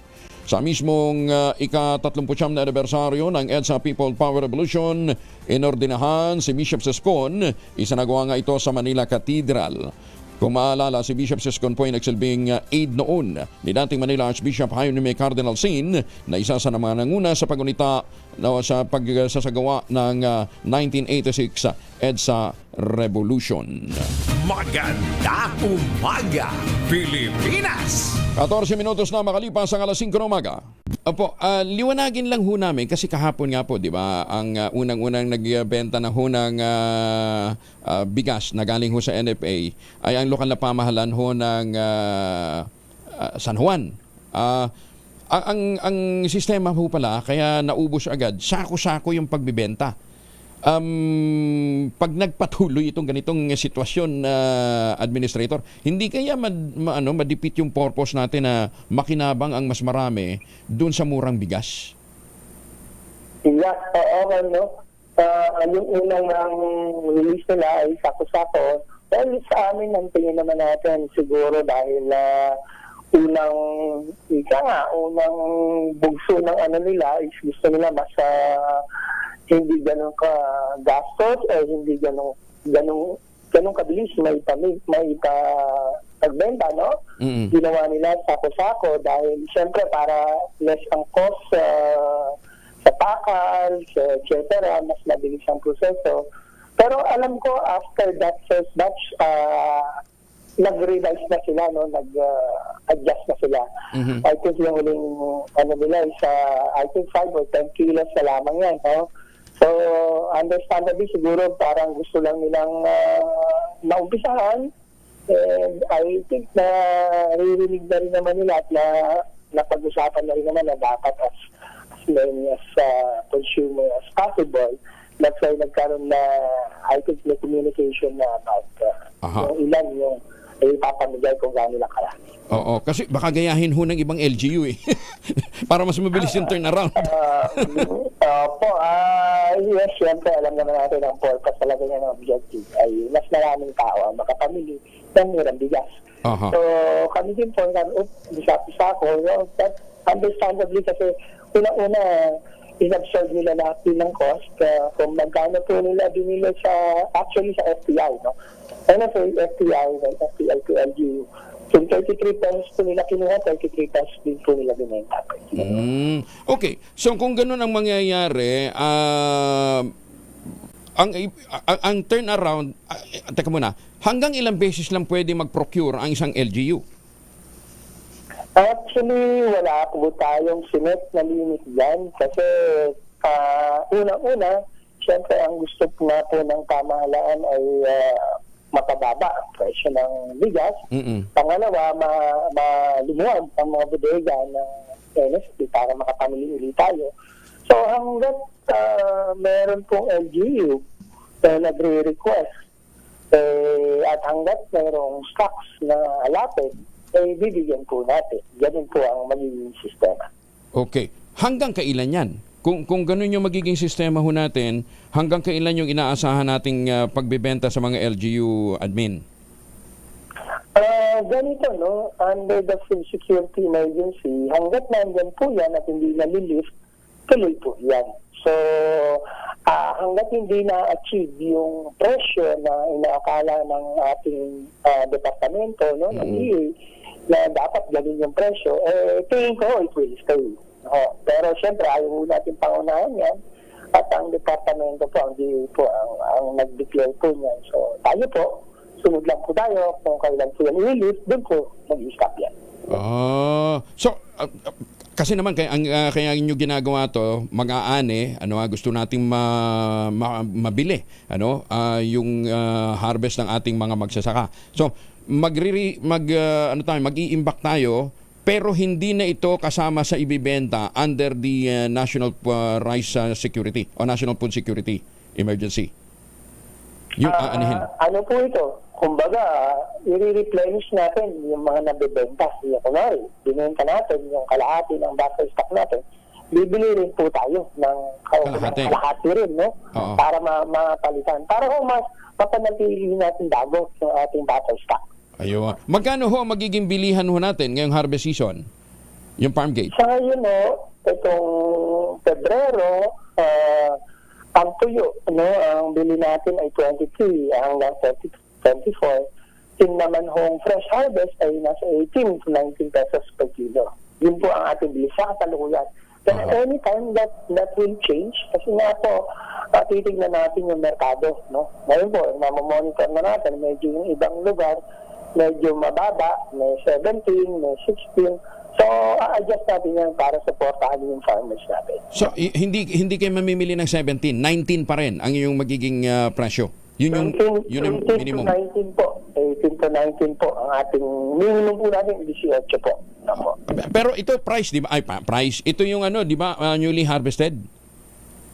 Newly harvested po yung 18 to 19. 18, okay. Yung 23, ito po yung tuyo na. Ano yun? Dadalhin nila o pipick upin sa kanilang sa bukid? Sa ngayon po, karamihan ng binibili namin, dinadala po nila sa warehouse at kahit nung last year pa, dahil nga po sa kakulangan natin ng crack, pero meron hong mga ilan lugar na kung saan nagpahiram ng crack ang Department of Agriculture o ang LGU, tumutulong sa pagpapahiram ng crack, yun po, nakakadiretso po tayo sa magsasaka. Ayun, maganda yan, ha? Pero ngayon naman po taon na to, ginawa na natin ang paraan yan, nailagay na natin sa budget. Kanino yan, more or less 90 cracks na kayang pumasok sa mga bukid. Ang bibili natin, na ikapamahagi sa ating mga NFA branches nationwide. Bumili po tayo mga 90 trucks po yan. Tsaka dapat lang talaga yung mga LGU tumulong, anyway, bandang huli, sila din naman na makikinabang dun sa mga... pagka nagkaroon ng income yung magsasaka, di ba? Sasaya, di ba? Mabilis ang turn around ng pera. Tumpang po, kasi ano po nila yan, mga constituents, iikot ang ekonomiya, magkakapera ang ating magsasaka, at makakabuti sa lokal na pamahalaan. Tama po yun. Mga ilan ho ngayon ang LGU na nakabili na meron na hong nakastambay na pambili o bumibili na ng stock ng NFA? Ngayon po, actively negotiating at inaayos siguro mga bondo at nasa 67 LGUs ko yan. 67. Pero to be factual about it, si San Juan pa lang talaga yung nakapag-umpisa. Pero ngayon po, itong week na to, marami po siguro ang makakapag-libre. At una po sa Camarines Sur, nakita ko na, meron na rin po siyang order, communication na formal na gusto nang mag-withdraw. So, sunod-sunod na po ito. Babalitaan po namin kayo pag marami na ito. 67 po lahat yan na nag-signify at dumadami pa po yan. Administrator, maraming salamat for joining us this morning. Magandang umaga po. Ingat po kayo. Thank you. Magandang umaga rin po. Thank you. Si NFA Administrator Larry Lacson. Magandang umaga, Pilipinas! O yung mga LGU ha, tulungan nyo yung mga magsasaka na mahakot yung kanilang mga bagong aning palay para maibenta nila ng 18, at least 18 to 19 pesos per kilo pagka wet, yung bagong harvest. Kasi kanina may nabasa ako, nag-hold muna yung ating mga magsasaka dahil 17.50. Malaking diferensya pa rin yung 50 pesos per kilo na bentahan. Tulungan po natin ang ating mga magsasaka. And speaking of mga magsasaka, magandang umaga po sa ating mga magbubukid, sa mga magnaniyog, sa mga magsasaka dyan po sa lalawigan ng Quezon. Sa tulong nga po ni Dr. Helen Tan, yung mga planting material ng kakao naman galing Davao, hinakot po ito para maitanim sa ilalim po ng mga anyugan. Kaya ngayon, bukod sa palay, bukod sa kopra, nagpuproduce sila ng tangerine chocolate. Ang tangerine chocolate po ay brand ng mga magniniyog ng mga magsasaka dyan po sa lalawigan ng Quezon. Available yan sa 0919-095-5935. Yung mahigit 10 variant po ng tangerine chocolate na available sa tangerinechocolate.ph, ang mga raw material din po niyan ay galing din po sa ani ng mga magsasaka. Kaya sabi nga po ni Dr. Helen Tan, sino bang magmamalasakit sa Pilipino kundi ang kapwa Pilipino? Tangkilikin natin ang gawang atin, tangkilikin natin ang tangerine chocolate. Available nga po sa 0919-095-5935. Ipinagmamalaki nila ito gawang lokal but Taste and Looks Global dahil tinulungan din po ito ng DTI at saka ng Department of Science and Technology. Tangerine chocolate, 100% gawang atin, kaya ating tangkilikin. Magandang umaga, Pilipinas! 25 na makalipas ang alas 5 na umaga.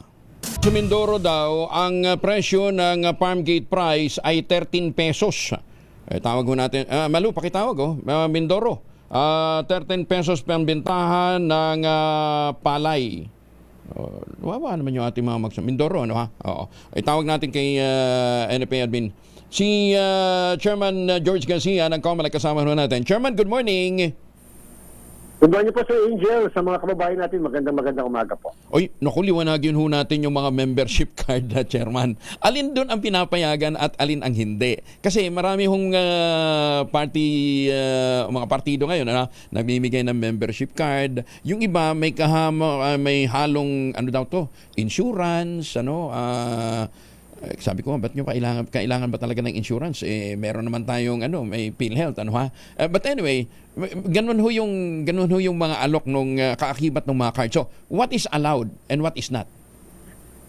Sir Angel, ay yung pong panghihingi ng tulong o pagkukuha ng mga miyembro ng isang organisasyon, party list, political party, ay wala po tayong problema dyan. Okay na po yan. Siyempre, kinakailangan ka mag-strengthen ng iyong mga kasama, yung iyong membership para sa paghahanda sa eleksyon.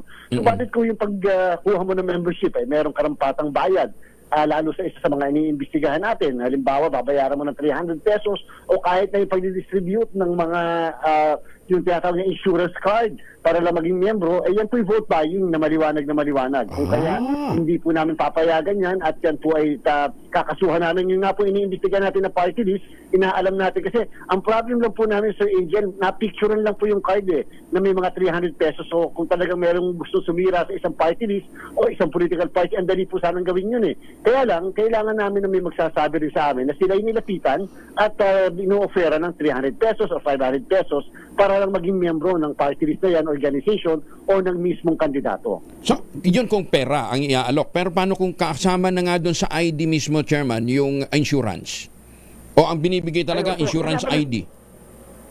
Kasama rin po yan sa vote buying sapagkat ang sinasabi natin, tama po na manghikaya tayo magkaroon ng miyembro, pero hindi ba kaya ka nagkaroon ng miyembro, kaya sumusuporta rin dahil doon sa presensya ng insurance card na yon. Kung hindi lang po tayo sa election period, wala po tayong problema sa mga insurance cards na yan. Pero pumasok na po tayo sa campaign period pa mismo, kahit po anong mga pangako ngayon, maliban na lang kung hihingi sa amin ng permiso, katulad ng t-shirt, bowler, caps, papayagan po namin yan dahil yan po ay nakalagay na sa guidelines natin. Pero yung mga ganito po na may mga insurance cards ay, again, ito po ay vote buying. Sa mga kababayan natin, yan po ay ma-report nyo kaagad kung sakaling merong mga nag-o-offer sa inyo ng mga ganyan. Okay. Meron naman ho, ito, hindi na lihim ito dahil malamang nakarating na rin sa inyo yung ibang gimmick. Ano ha? Limbawa, yung isang angkan, sila ho naman nagmamay-ari o kaya may control sa isang co-op. Ano ha? Power co-op, tukuyin na natin. Tapos sa simula ng kampanya, discounted muna ang konsumo ng kuryente. Pagkatapos pagkalagitnaan ng kampanya, 75% na. Sa month ng eleksyon, libre na. Hindi ba vote buying din yun? Alam niyo po si Angel, mga style yan na kumita na kasi. So, siyempre alam na natin. Yan po yung vote buying. Wala pong kaduda-duda yan. Pwede naman po mag-discount sila bago mag-election period o campaign period Bakit gagawin sa panahon na parang napaka-special naman at ngayon pa sila, hindi naman nila anniversary araw-araw. So, ibig sabihin po, yan po ay napakaliwanag na vote buying. Pasensya na kung gusto nila ko ipainihibit kung sakali mo may makarating na complaint sa atin, pero wala pong kaduda-duda yan, kaya po ay vote buying. Kung sinasabi napaka-stricto naman ng COMELEC, ay sapagkat ang vote buying nga po ay modern cancer ng ating demokrasya. Kung ano-ano mga pamamaraan, kinakailangan po natin din yan na yung punot dulo niyan ay alamin at kasuhan kung hindi man ipa-disqualify yung mga involved po sa ganyan. Paano? Mabuti kung may mag-report kung lahat sila nakikinabang. Alam niyo po, naniniwala pa rin ako, Sir Angel, na meron pa rin na magre-report sa ganyan sapagkat hindi naman lahat ay matutuwa na para bang minamalit ang ating pong pagkatawa at ang ating pangunawa na pagkatapos naman ng eleksyon, lalo't hindi nanalo, bigla na lang tataas ang presyo o kaya naman bigla na lang babawiin yung nawala noong panahon na binigay yan during the campaign period. Sa panahon ng kampanya, madaling kausap. Pagkatapos ng eleksyon, mahirap nang mahanap.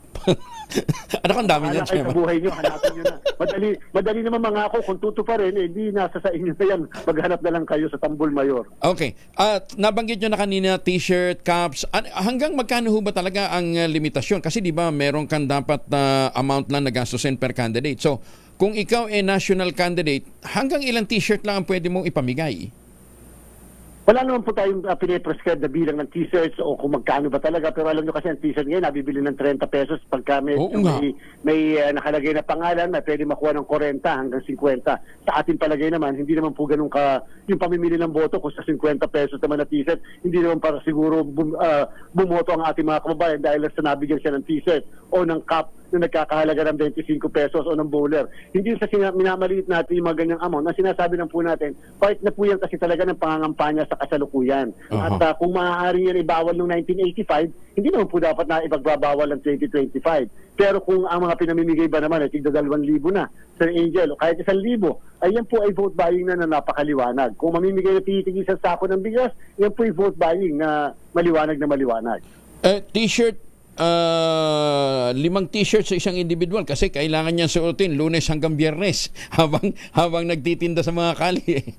Hindi rin ho vote buying. Pwede na natin ma-classify na vote buying yan. Pero Sir Angel, 3 piso per registered voter lang kapag may partido politikal at 5 piso per registered voter pagka independent candidate o walang partido politikal ang pwede magastos ng isang kandidato. Pagka political party naman o party list, 5 piso per registered voter. So maaaring mamahagi sila ng daming mga ganyan, pero Sir Angel, tatandaan nila na meron din pong limitasyon sa paggastos. Wala maaaring limitasyon sa maaari nilang ibigay na maliliit na amount, pero pag pinagsama-sama yan, dyan sila mahuhuli sa mismong statement of contributions and expenditures. Yun daw hong binibentang bigas sa bagay, LGU, ano pa lang naman ang San Juan pa lang naman hong nakapag-avail nito so far. Pero in the future, pwede daw bang yung bigas na ibibenta may kasamang litrato ng kandidato?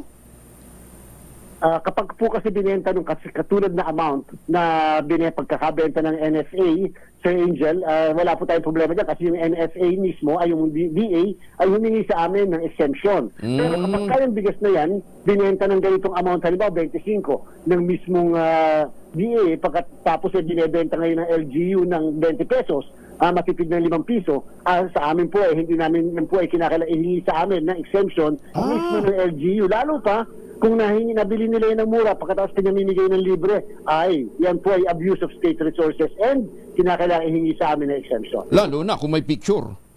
Di ba? Lalo na kung may picture, tama po kayo dahil siyempre ang purpose talaga dyan, i-promote ang kandidatura ng mismong kandidato. Kita niyo po, Sir Angel, yan nga po yung sinasabi natin para maliwanag sa mga kababayan natin nakikinig. Hindi naman nila pera yan pera ng sambayanan, tapos kumagastos parang pocket money, parang kanila. So, hindi po talaga naman pwedeng dapat binebenta yan ng mura, sapagkat mura yung pagkakabili, yun po yung purpose talaga ng DA, yung mismong polisiya ng ating Pangulo, na maibenta ang murang halaga ng bigas, pagkatapos bababaan pa, lalagay pa yung picture o kaya ililibre. Hindi naman daw picture, kalendaryo, pero malaki yung picture. Ganon din yun. Ano pa naman kinaiba? Ano pa kinaiba pa? Mas malaki nga po yung kalendaryo. At saka, so, parehas din po ng pinagkaiba sa Angel. Ayan. Pero hindi bawal ang pamimigay ng kalendaryo, ha? Ay wala po, okay lang po yung kalendaryo niya. Pero kung mamimigay ka ng kalendaryo, may kasamang bigas, mura pa o kaya libre, vote buying po yun. Ayan. Okay. Chairman, nakakailang, kayang habulin yung imprenta, ha? Apo, sa kasalukuyan po, mga 68% na po tayo sa nai-imprenta out of the 72 million. Kaso Angel, nasa 48 million na po ang nai-imprenta natin. So more or less, mga March 18, sabihin na po natin hanggang March 15 to 18, tapos po ang pag-iimprenta natin ng balota. At pagkatapos yung verification naman sa Angel, mga abutin tayo ng mga April 18 to 20 rin. Yun po yung mga nasa NCR na lang, yung mga malalapit, pero yung mga iba, madideploy na natin by that time. Chairman, thank you for joining us this morning. Magandang umaga po. Ingat po kayo. Salamat po. Magandang umaga po, Sir Angel. Mabuhay po. Si Chairman George Garcia ng Commission on Elections. Muli ang paalala, huwag ho kayong magbibenta. Huwag kayong magbibigay ng card na may kasamang insurance ngayong panahon ng kampanya. Vote buying daw po yan. Mamaya nyo, mapunta yan sa kalaban nyo Di ba? Magkaroon ng ebidensya, mareklamo po kayo, ma-disqualify pa. Maganda umaga, Pilipinas! Pwede nyo naman yung ibamigay pagkatapos ng kampanya, di ba? Manalo, matalo, bigay nyo. Para na sa kayo matandaan kayo. Sa darating na sa susunod na eleksyon, maalala po kayo, ha? Ayan, PNP dumipensa sa pagdaan ng mga senior officers sa EDSA busway. Hindi naman daw kasama si General Marbil. Detalye na balita mula kay Jel Parosa, RH52 Jel. Dinepensahan ng pambansang pulisya, Kuya Angel, itong pagdaan ng mga senior officer nito sa EDSA busway sa Ortigas kagabi. Paniwanag ni Police Brigadier General Jean Fajardo, siya pa ring tagapagsalita ng PNP, may security meeting ang convoy sa Campo Crame kaya kailangan ng mga itong gumamit ng carousel. Bagamat alam umano ng pulisya ang patakaran sa paggamit ng busway, iginit ni Fajardo na kasama sa guidelines ang pagpayag sa police officers na mayroong emergency situation. Sagot ito ng PNP nang ilabas ng Department of Transportation, Special Action and Intelligence Committee for Transportation or SAIC, ang video ng pagdaan ng mga HPG motorcycle at dalawang SUV. Nalulan umano si PNP Chief. Pakinggan natin si General Fajardo. Meron naman po doon sa guidelines kapag ang mga PNP officers po ay urgent and emergency in nature ay po pwede naman pong dumaan po. Pero hindi na po nakipagtalo po itong convoy at nakiusap na lamang po na hayaan po munang maihatid po yung ating officer po sa Camp Crame at bumalik po sila para kunin po yung ticket na intended po doon sa kanilang supposed violation. Tumanggi na rin si General Fajardo na pangalanan kung sino bang mga senior police officials ang laman ng mga sasakyan. For security reason po ay hindi na po natin i-divulge ang identities po ng mga laman po ng convoy. What we can confirm po ay these are senior officers po holding sensitive position po. But considering po na nailabas na po yung mga video, including po yung plaka ng sasakyan, ay kailangan din po nating proteksyonan po yung kanilang security. Ito si Edniel Parrosa, nag-uulat para sa DZRH. Una sa Pilipinas, una sa Pilipino. Maraming salamat, Edniel. Pilipinas! Tambay ka lang, Gisela. 43 na makaliban sa alas 5 ng umaga. Maganda umaga, Pilipinas! 48 makaliban sa alas 5 ng umaga, oras na para tayo po ay mag-ultabayo. Ano nga bang ultabayo? Ang ultabayo po ay postbiotic with Lactococcus lactis strain plasma. Duman po ito sa mahabang clinical trial sa Japan. Hindi po kwentong kutsero, hindi po mga testimonial, human clinical trial. At ang bawat kapsula ng Ultabayo ay nagtataglay ng 50 billion cells ng Lactococcus lactis strain plasma. Kaya napaka-potent po nito na pagpasok sa ating katawan, itinataboy po yung mga toxins na naipon sa ating katawan kaya napapanumbalik ang lakas ng ating immunity. Nakatutulong ito para magkaroon tayo ng magandang tulog, nalalabanan natin ang puyat, pagod at stress. Ang Ultabayo po ang kauna-unahang postbiotic food supplement na rehistrado sa Food and Drug Administration, halal certified. Available po ito sa Mercury Drug, Amesco Drug, Passmed Pharmacy, John's Pharmacy at Curamed. Pero huwag natin kalimutan ang Ultabayo po ay hindi gamot at hindi dapat gamiting panggamot sa anumang uri ng sakit. Maganda umaga, Pilipinas! Mamalengke muna tayo. Presyo ng sibuyas nagsimula ng bumaba sa Maricaban Public Market sa Pasay. Mataas pa rin daw po. Detalye naman mula kay Giselle Ricaport, RH15. Giselle, good morning. Good morning, Kuyang Angel. Nagsimula ng maramdaman ng mga mamimili ang pagbaba ng presyo ng sibuyas dito sa Maricaban Public Market sa lungsod ng Pasay. 30 pesos lang minura ng kada kilo ng pulang sibuyas na 170 ngayon mula sa 200 kada kilo sa mga nagkalipas na araw. Ang puting sibuyas naman nagmura rin sa 120 pesos kada kilo mula sa 130 pesos, habang ang kalamansi 110 ang kada kilo ngayon mula sa 130 pesos. Ang kamatis bagsak pa rin ang presyuhan sa 40 kada kilo mula sa dating 200. Ang siling labuyo naman 160 pesos ngayon ang kada kilo mula sa 190 pesos.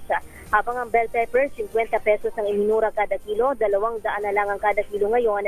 Habang ang patatas 130 pesos ang kada kilo mula sa 150 pesos kada kilo noon.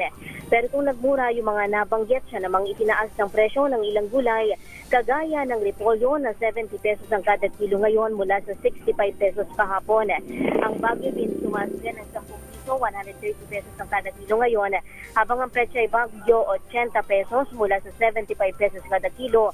Ang talong naman 120 pesos ngayon mula sa 100 lamang kahapon. Ang labanos 100 naman ang kada kilo ngayon mula sa 80 pesos kada kilo, habang ang broccoli 310 ang kada kilo mula sa 200 kada kilo noon.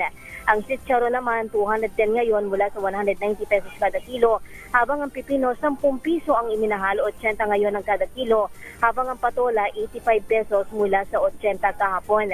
Ang bawang naman nakapako sa 170 pesos kada kilo, gayon din ang luya na mabibili sa 180 pesos. Ang kangkong 15 pa rin ang kada tali dahil nagmahal daw sa 120 pesos yung kada bundle mula sa 80 noon. Ang talbos at malunggay nakapako rin sa 10 piso ang kada tali ang presyuhan. Ito si Giselle Ricaport para sa Deezer H una sa Pilipinas, una sa Pilipino. Maraming salamat, Giselle. Naimbag na bigat ka na kayo amin sa mga kababayan natin dyan sa Norte. Hoy, sa mga suki natin dyan sa Pampanga, yung mga kumukuha ng veterinary medicine na nakatutuko sa atin ngayong umaga. Kaya paabaki kayungan. Lalaking wanted sa kasong attempted murder sa Valenzuela, arestado ng PNP. Detalye mo na kay Edwin Duque, RH23. Edwin. May buntag ako yung jail matapos sa ilang araw na pagtatago sa batas dahil sa pagkakasakot sa kasong attempted murder sa ilalim na Section 5 of Republic Act 9262. Hawak na ngayon ng Valenzuela Police si Joseph Casigal. Ito ay sa bisa ng warrant of arrest na inisyu ni Judge Matthew Altarejos ng RTC Branch 172 sa Valenzuela. Ayon dito kay Police Colonel Nexon Cayaban, ang Chief of Police ng Valenzuela, natunto ng suspect sa number 27 Serrano Street sa Barangay Marulas. Ayon sa opisyal, ang sunod-sunod anyang pagkakaresto sa mga wanted persons sa lungsod ay bilang pagtugon sa kampanya ng pambansang pulisya na tugisin at panagutin sa batas ang mga wanted sa batas. RS23, Edwin Duque nagulat sa DSRH, una sa Pilipinas, una sa Pilipinas. Maraming salamat, Edwin. Haharapin naman ni Senator Remy Marcos ang grupo ng mga kababaihan sa Nueva Ecija ngayong araw. Lain itong mas mapalakas pa ang papel ng kababaihan sa komunidad, matugunan ang kanilang mga pangunahing pangangailangan. Sa pakipagdialogo ni Senator Amy sa kanila, magkakaroon ng pagkakataon ng kababaihan na maipahayag ang kanilang mga hinaing, pangarap at mungkahi para sa inklusibong pag-unlad. Inaasahang matatalakay dito ang kakulangan ng mga oportunidad sa hanap buhay at kabuhayan, mga isyong may kinalaman sa karahasan laban sa kababaihan, kalusugan at suporta sa solo parents at mga kababaihang may mababang kita. Bukod sa women's group, makikipagdialog din si Senator Amy sa mga magsasaka ng probinsya upang alamin ang epekto sa kanila ng inulunsad na inisyatiba ng Department of Agriculture. Maganda umaga, Pilipinas! 7 minuto na lamang bago mag-aces ng umaga.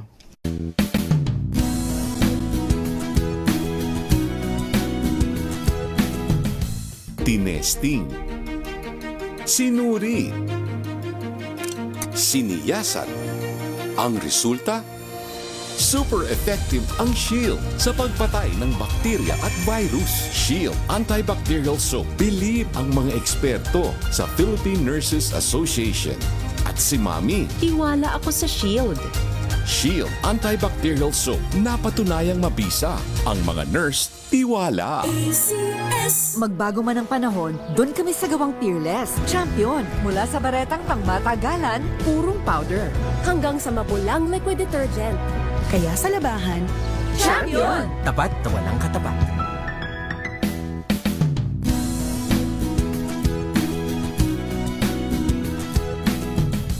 Magbago man ang panahon, doon kami sa gawang Peerless. Champion. Mula sa baretang pangmatagalan, purong powder.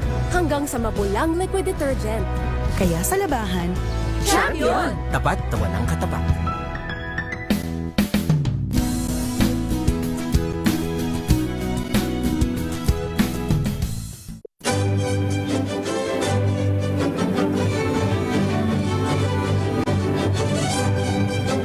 Ako po si Lisa Makuha Elizalde na nag-aanyaya sa inyong samahan kaming muli sa pagbabalik ng Art to Art alas 3:30 ng hapon dito sa DZRH Radio at DZRH News Television. Usapang sining at kultura para sa lahat tuwing araw ng linggo. Huwag kaligtaan. Justice Max De Leon ng Court of Appeals. Magandang umaga po sa inyo, ha? Yan din kay Court Administrator Raul Villanueva tsaka sa kanyang mama. Ambassador Harry Amping, Mayor Senny Mendoza, kumusta na po kayo? Baka naghahanap po kayo ng luxurious living with affordable ang housing. Yan po naman ang St. Monique Balay, the most prestigious project ngayon sa Binangonan, Rizal. Tingnan ho ninyo yung kanilang model townhouse na Bianca. 2-story townhouse yan, may balcony. May 2 hanggang 3 bedrooms. Yung bang pagkagising mo, gusto mong makalanghap ng malamig na simoy ng hangin at magandang tanawin, yan pong inaalok sa atin ng St. Monique Balay. Pwede nyo ma-avail through Pag-ibig Financing at less than 20,000 pesos a month na monthly amortization. 30 years to pay. Tawag na sa 0917-719-7908 para sa karagdagang detalye. Maganda umaga, Pilipinas! Hiwalay na bridgeway para sa mga pasahero ng MRT3 at busway, proyektong pagbabagong gagawin sa EDSA Bus Carousel. Detalye na balita mula kay Bal Gonzales sa Rich My Bal. Kuya Angel, upang maiwasan ang siksikan at pagkalito ng mga pasahero, ay kasado na ang mga proyekto ng pagkakaroon ng sariling bridgeway sa EDSA busway na hiwalay sa daanan ng mga pasahero ng MRT3. Ito'y ilan lamang sa mga proyektong pagbabago ng Department of Transportation na isusulong ni Secretary Vince Dizon para sa patuloy na improvement ng EDSA Bus Carousel. Sabi ni Secretary Dizon, magtatagal ng 10 hanggang 14 na buwan ang konstruksyon ng bridgeway. At bilang bahagi aniya ng mga plano ng DOTR, ang operations at maintenance ng EDSA busway ay may sasapribado na sa mga susunod na buwan.